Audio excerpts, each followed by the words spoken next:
This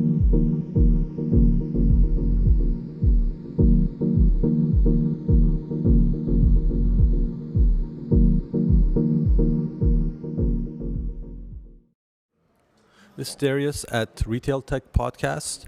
I'm over here at Shop Talk Day 2 with Slava Rubin from Indiegogo and Chris Tsai from Celery. Thank you so much for giving me your time. I'm looking forward to learning more about what you do. If you want to do a quick introduction yourself, please. My name is Slava Rubin. I'm one of the co-founders of Indiegogo. Been around now for 8.5 years, and we're super excited to be here announcing our strategic partnership with Celery. Hi, I'm Chris Tsai, co-founder CEO of Celery. We've been around about 4 years. We're a pre-order platform for people to run pre-orders and crowdfunding on their own websites, and also equally excited to announce our strategic partnership with Indiegogo. Okay, great. So Slava, you can maybe go into a little bit more detail on what this partnership actually is and the new thing that Indiegogo is working on? Yeah, so when Indiegogo launched in 2008, it was crowdfunding only. The word crowdfunding actually didn't exist, but we would only run campaigns. There was a need for being able to go from a campaign into pre-orders while you're actually making your product. And there were companies like Celery that helped to fill some of that need. In the last 1.5 years, we came out with our own product called In Demand. In Demand has been growing very rapidly, now over $20 million of GMV per quarter. And we're really excited to now be strategically partnering with Celery to really be building out that experience for our customers and really being able to create the best offering across the two platforms. Okay, so how does this work out? How does this actually work for, let's say, like retailers or, I don't know who wants to, okay. Yeah, so just to explain Celery, because people probably know Indiegogo, but we tend to sit more in the background. So a lot of customers, well, when I say customers, I should say retailers, and people who want to sell new products. Traditionally, they would, early stages of a product, decide either between a crowdfunding campaign on, say, an Indiegogo or other platforms, or choose to just do the campaign on their own website. But it was very challenging to do the campaign on your site because you usually have some kind of e-commerce platform, or you don't, to do that functionality. We came on the scene in 2012. We ended up working with a lot of Indiegogo alumni campaigners to help them shift from crowdfunding, which is the earliest stage, to pre-orders, which is when they're still just trying to capture demand for a product, and then finally move into fulfillment. When In Demand came out about 1 year and change ago, they opened up a pre-order community marketplace, which was attractive to a lot of our merchants. And so we've been talking for a while now, and it made a lot of sense to take our pre-order platform, all the tools to manage and fulfill orders, and bring our merchants the powerful traffic and community from Indiegogo. So it was a perfect marriage. So how does the actual implementation work? Customers go to Indiegogo.com and then they sign up? Or? Yeah, so anybody who's a Celery merchant who's already installed pre-orders or crowdfunding on their site now has the ability to generate an in-demand page, which lives on the Indiegogo community marketplace. So it's easy for them to get the benefit of the traffic. It's kind of like how you would list a product on Amazon.com. Okay, so that's from the Celery side. From the Indiegogo side, people can set up, for example, Celery pages or campaigns, or? Correct. So lots of Indiegogo users are already setting up their own in-demand experience, and some will want some functionality that maybe Celery only has right now. So they'll be setting up a in parallel Celery page. So they'll be getting the benefit of both Celery and Indiegogo, which instead of having it to be as two completely separate experiences, we're really combining forces to be able to help that customer to think about it as one experience with two different channels. Right. So they don't have to like do multiple signups, or do they? For the moment, they'll still have to do multiple signups. We're still reviewing what's the best way to integrate our product together. Okay, so that's so the first initial release is not as really tightly integrated yet, and then in the future it might be. Right. From the first release, it's not as technically integrated, but from a promotional perspective, it's really thinking of it as one combined entity. And we're really reviewing how to make the customer experience best based on the feedback that we're getting from either side. Okay. So the obvious benefit is the fact that people, whoever is producing a product is going to have access to the massive Indiegogo audience. You nailed it. Yeah. So now what about the financial side of it? Does it cost any more or less? So when we help folks take pre-orders on their own websites, we take 2% of every transaction, and that's on top of the payment processing fees. If they want to elect to turn on the in-demand community, that's 5%. So it's two different channels, but we take 2%, but if you take orders through in-demand, it's 5%. Okay. And our goal at Indiegogo is you would be exposed to considerably more than 5% of new people. So it would become net positive because you'd get strangers to fund you that you never knew were possible by discovering through Indiegogo and all of our promotional channels. And then that fee would make total sense. Yeah, I mean, it just advertising and marketing is so expensive. That's like you're saving all or a big chunk of that for people. So. Yeah, I was actually talking to some promotional agencies, and they were saying we really think about Indiegogo as just another channel that we can promote on. Like, there's all these other entities, whether it's Facebook or digital advertising or other promotional channels. And when you think about it, if you get the promotional exposure to Indiegogo at a 5% rate, it's usually considerably less than the other channels of where they would have to pay for their promotion. Right, right. So is this the in-demand page? Is it focused towards specific types of products? No, the idea of in-demand is the natural transition from originally you have a campaign, you don't know if really people are going to like your idea or not, so you have to see if there's market validation. So imagine you're trying to raise $100,000 for a drone and you end up raising $120,000 for a drone. Once that campaign is over, and let's say in 30 days, now you have to go into manufacturing. Once you end your campaign, you're in manufacturing. That might take, let's call it, 11 months. So for those 11 months, before you're able to actually be selling through the retailers or through Amazon or be able to actually send it to the customer the following day, that's 11 months that you still wish you can be capturing orders, capturing more validation, capturing more feedback. So after 6 years of Indiegogo, we got tons of feedback saying, we love the fact that you're doing these campaigns, but we wish you would just stay with us when we move beyond the campaign. Chris and Celery did a great job of creating Celery to be able to fill that gap, and then we came out with In-Demand. Celery and In-Demand have similar features, and we decided to join forces to be able to create that experience during those 11 months. This will be a natural transition from campaign to pre-orders. Then eventually you'll be able to just buy now and ship it immediately, so it'll be almost like a storefront. So yeah, that's interesting. Ultimately, it's moving that way because that's like will close the loop. Yeah, and I think a big part of us joining forces was we shared a similar vision for how crowdfunding was really becoming a new kind of commerce. All these new creators that are coming with product ideas, they deserve just as much the same kind of power tools that you would get off of an Amazon or an eBay, et cetera. So that's how we thought about the problem. Slava and teams thought the same way, so that's why this makes tons of sense. Yeah, it does make sense. Why gain traction from a crowdfunding campaign and then have to go and set up a separate e-commerce site or do something else? Well, just you can use that same mass basically. Exactly. Usually when you've created one of these campaigns and done well, you've actually created assets along the way, which is you've created all this SEO juice, you've created all these press links, you've created all these comments, these Facebook and social connections.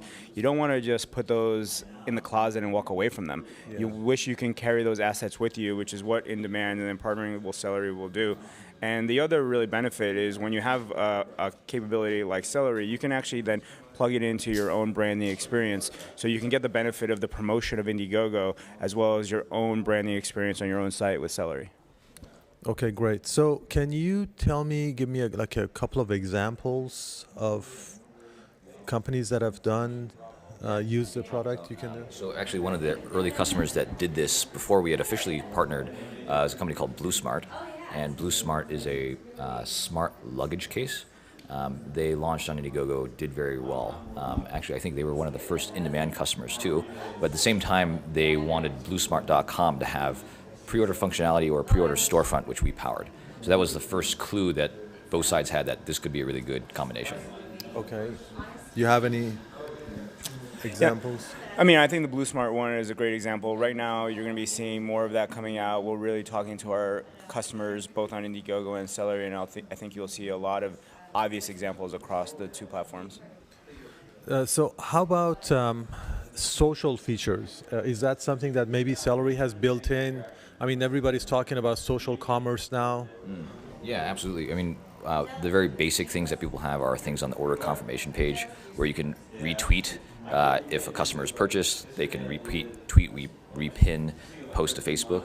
I think what gets more interesting is when you start to do social referrals, which we have. I'll just say that we have that on its way. And actually, as part of Indiegogo and this integration, it becomes even more interesting once you have a built-in community that really said. Right now, we work with a bunch of partners to help people facilitate referrals, but I'll let Slava speak to how they help with social promotion.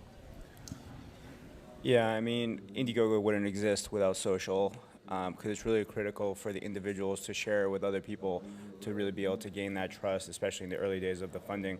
So we do have all the basic features that one would expect, whether it's like Facebook share, email, Twitter, all that. And we're actually getting a considerable amount, I don't know the exact number, but well over 10% of all funding that's coming through social channels. And then we also have a feature inside which is a referral contest, which you can actually track in the Indiegogo dashboard. We're starting to get into a lot of details here, but you can actually track who is sharing the best, who's bringing in the most audience, who's bringing in the most conversions, who's bringing in the most dollars. So you can actually have your own audience turn into their own machine to be able to be sharing. And in the result, maybe they're earning something like a free, let's call it Blue Smart suitcase, or maybe if it's a musician, they're getting backstage passes to the actual concert by being recognized as one of the top referrals. Added value, of course, right. So what do you think about this, the new crowdfunding rules that just went to effect yesterday? Do you think that has any kind of an impact on what you're doing? Yeah, I mean, I think that as it relates to broadly America, I think it's a huge impact. Title III went into implementation yesterday, which is equity crowdfunding.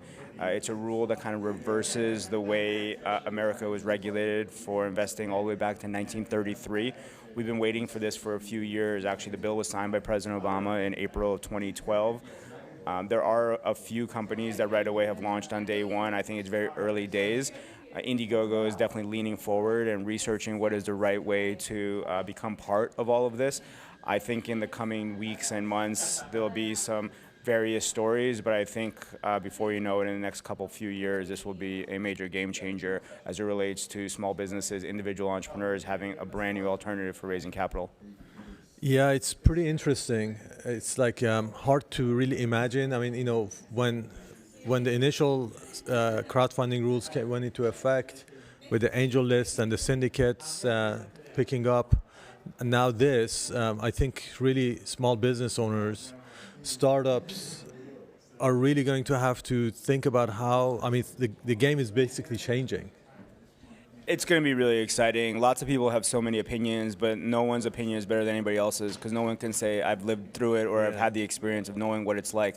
We're going all the way back to 1932 when you can still do this sort of transaction, and I think that it's really exciting. Just be able to create a new alternative beyond just the VC, the banker, the government institution, being able to go to your friends and your neighbors and say, hey, you don't need to be rich, you don't need to be a sophisticated investor, you don't have to have over $250,000 of salary, over $1 million of net worth. You can just be a regular person and be able to invest in my regular small business or startup is pretty exciting. Or your customers. Oh yeah, that's even better. That's the, I mean, that's the gold I think that I see. Yeah, I mean, for example, if you already have a corner pizza shop and you already have 5,000 customers and you're trying to, you know, build a new feature or try to add a whole new storefront in a different part of town, it'd be great to get those 5,000 customers to say, I love your Sal's Pizza. I'm going to throw in, you know, $1,000 each, and next thing you know, you have some ridiculous new pizza chain.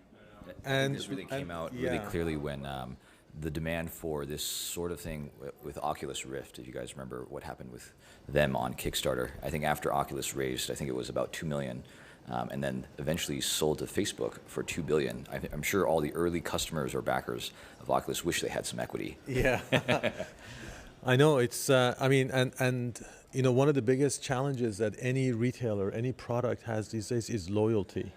So if you think about how much loyalty this is going to add just because somebody owns 2 of your, you know, or 10 of your shares. So Absolutely. I mean, I think you see this similar but different already, even in sports. So, like the Green Bay Packers, the NFL team in America is owned a portion by its fans. And it's incredible, just like you were saying, the loyalty that you get when it's more than just, I give you money because you share a product with me or you show me something.